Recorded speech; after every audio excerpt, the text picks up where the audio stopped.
Welcome to the Vet S.O.S. Veteran Educational Program Spotlight. And remember, don't drown the sea of transition. Grab the Vet S.O.S. Lifeline. Vet S.O.S. is brought to you by the Who You Know Network and proud members of the Parade Day community. As always, I'm here with Dr. Hira. How you doing today, Dr. Hira? I am doing fabulous. I'm very excited to chat with one of my very good friends. We go way, way back. So I'm excited he is here today. Very nice. Very nice. So we have, and I screwed this up. I should have asked how to pronounce the last name before we started. Oh, good, man. I'm not even going to attempt it, man. I'm just going to call you Daniel. Good. He's a Marine Corps veteran with 16 years of higher education experience. He worked primarily in the community college system, serving in many roles such as adjunct faculty and dean of student services until he transitioned to work for Western Governors University back in April of 23. He is a Stand 2 Veteran Leadership Scholar through the George W. Bush Institute, selected for the program back in 2022 due to his work with military veterans and their families in higher education and in the nonprofit space as well.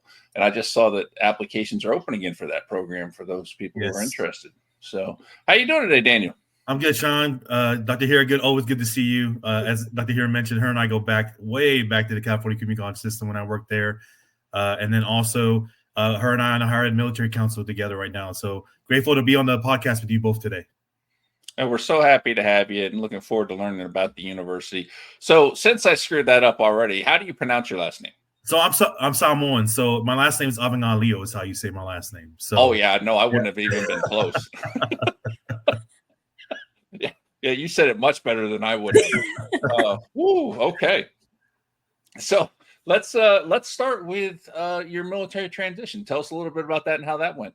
Sure. So I served in the Marine Corps from 2004 to 2010.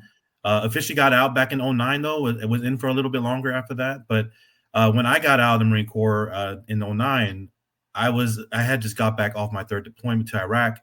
And a couple months later, I was at a community college campus in Sacramento called American River College, trying to transition. And that's when the 9/11 GI Bill first came out, was the fall of 2009.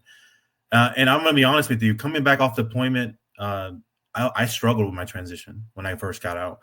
I didn't know what I wanted to do as far as career goes. I didn't want to get out the Marine Corps, but I had to. So I just was trying to figure out and navigate, as many of our veterans that are transitioning out, what is going to be my new identity when I get out of the military? We're so used to the structure and looking at someone's rank and knowing how we identify, that now I'm in this new civilian world, trying to navigate what my new identity is going to be as a civilian, but also what new career I'm going to get into. So I jumped into the community college system as a student worker, and then worked my way up to a college dean in the community college world, because I wanted to be that advocate. The issues that we see in higher education is the lack of administration support and funding. So I want to be administrator for that reason. So that's kind of my transition there. I've done a lot of roles in higher education. Very grateful for all the stuff I've been able to do and the leadership that's been mentoring me in higher education. So I have been really grateful to really start off as a VA work study and become a college dean down that road, and doing amazing work now with WGU now. That's fantastic. Awesome. And that pathway into higher education working, I think, the VA work study is something that is such a great opportunity. Because it really does give you that chance to not only work in, the veteran centers, but to see other parts of the campus and how they operate and what's going on behind the scenes, and really almost get kind of like that on-the-job training and be able to do informational interviews all while you're a student, to kind of see, where you might want to fit and what's available to you within the industry. How did you decide in terms of going more administration side versus faculty? Did you ever consider? I originally, when I jumped on, it was supposed to become a counselor. And, as you know, here in Dr. Here in California, you have to have a master's degree to become a counselor and advisor serving in that role. But then my dean at the time, her name is Colleen Ostegard. She was like, your leadership really exemplifies jumping up the administration route. And you've been advocating for military and veterans. We ended up getting our first center at that campus, and I've been really grateful to build some amazing veterans programs over the time in higher education. But because of her mentorship and others that I've known, like Chad Funk, he was our associate vice president, and pushing me to go that direction, that's the reason why I lean that way. But also, like I mentioned, administration seems to be the block when it comes to supporting military and veterans at an institution in higher ed. So I wanted to be that person that they can lean on and understand that space, so I can actually push our initiatives forward, manage the budgets that I was overseeing, and support the military and veteran population, the campuses that I was administrator at, because that seems to be the issue at some campuses, is the lack of support. So those are the two reasons why. Really good support systems for mentors, but also wanting to be the administrator to provide support, but also help other colleges. I've been doing that for a long time now, and meeting with other colleges, trying to help them navigate their programs and how they can become more military and veteran friendly at their campuses, and not silo themselves in. I always mention this, and Dr. Here, you know this. I always at a college campus, because you have to navigate that and really work with the entire college community that you're working at to really push for services at your college campus. So. And now you're still doing that at Western Governors, yes. which is growing. I feel like every day you're there. How many military connected students do you have attending right now? So as of October 1, based off data, we have 29,781 students, military and veteran affiliated. So they've grown over time. It's been amazing to see the growth. I've only been with them close to 2 years now. But whenever I transitioned over to WGU, I really wanted to jump on an institution that was doing military and veteran initiatives that really separate themselves from other institutions. And I have been blown away by the model of WGU with the amount of students. The military team is still a little young. They've only been around for 4 years. But as you know, as you guys are talking to other higher ed folks, it really takes a team effort behind the scenes to push forth initiatives. And we have such an amazing military team. Even our military benefits team has been amazing to work with too, but we all partner in all these initiatives that really push forth with better ways to serve our military and veteran students in online modality. And I think we're the fourth largest institution serving military and veterans right now, from what the numbers that I've seen so far. So our numbers are very vast, and it's growing every single year, I feel like. Yeah, that's amazing. And I love to hear the same theme that we've heard through other people we've talked to, Doctor, here, about how, Daniel's helping other schools, helping build other programs. We've heard from numerous people working in this space that, they don't necessarily care if you come to their school. They want to help you find the right decision and the right fit for you, which I think is the most important thing. And so tell us a little bit about WGU. What makes it different? One of the things that I've never worked with before in the past is the competency-based education model. And that's something WGU thrives on. And they've been doing it. They've been known for it for a long time, since they were developed back in 97. What that means is that a student can accelerate through their degree program as long as they show mastery of that course that they're taking. Now, it's not easy. There's student learning outcomes that they have to meet with every single course that they take. So they are really having to put in that work.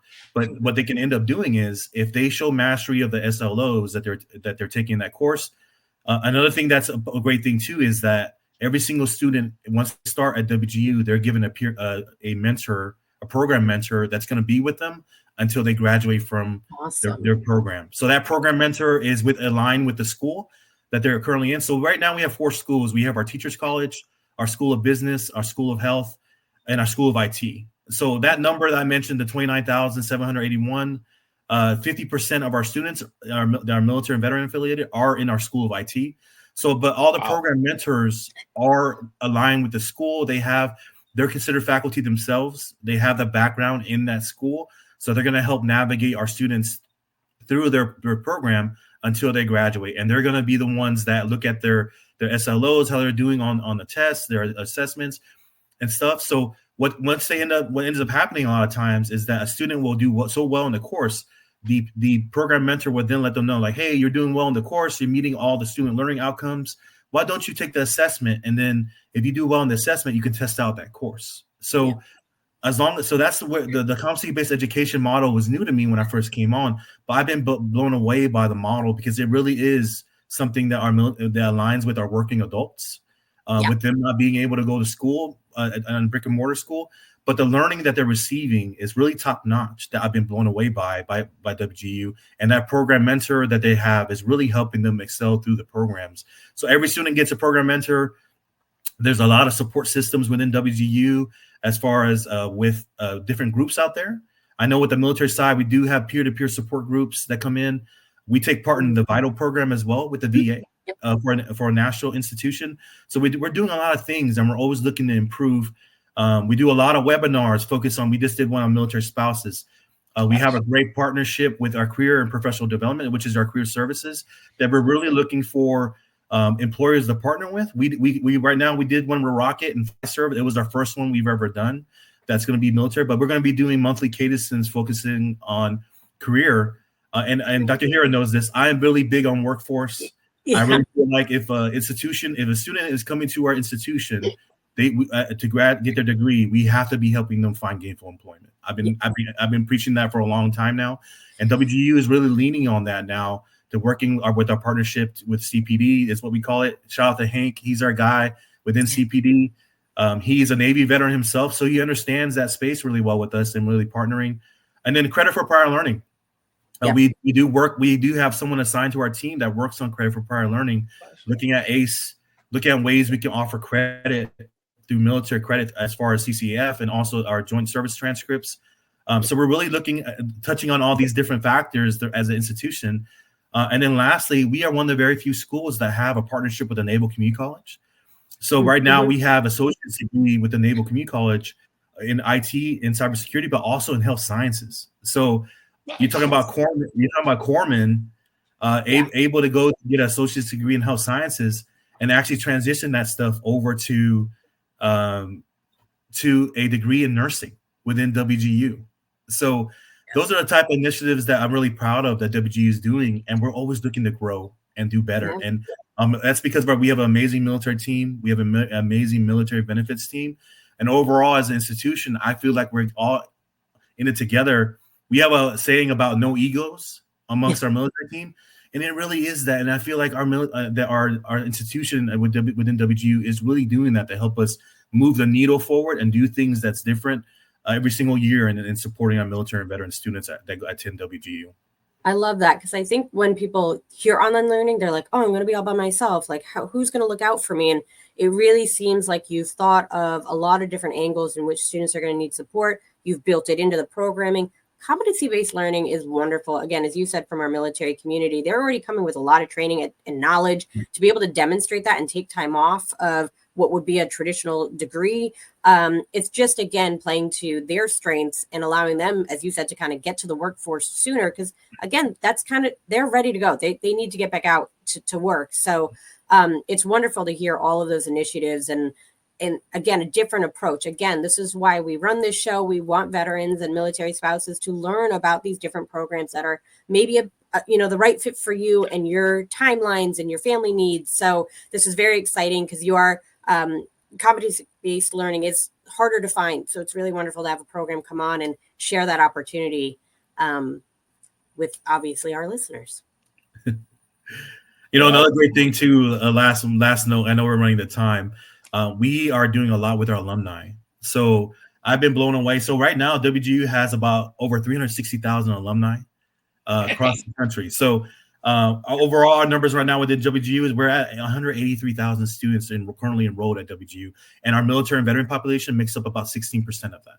So we're doing a lot of stuff with alumni. We're bringing on employers with our alumni to really help out. So shout out to our alumni team, because without them and their partnership and the collaboration, we're really doing things differently with alumni.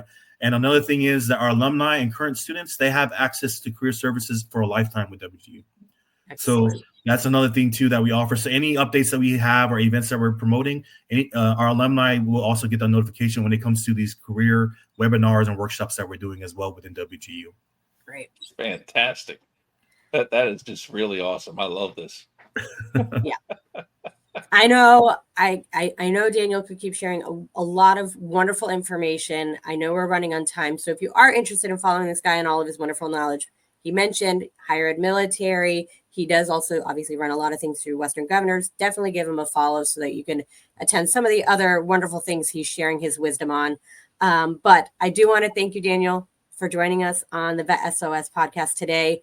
On behalf of the Vet S.O.S family, we'd like to thank everyone for joining. You can find the Vet S.O.S podcast on all your favorite podcast platforms, YouTube, and all social media platforms. Make sure you subscribe and follow Vet S.O.S so you don't miss a thing. And please remember, don't drown in the sea of transition. Grab the Vet S.O.S lifeline.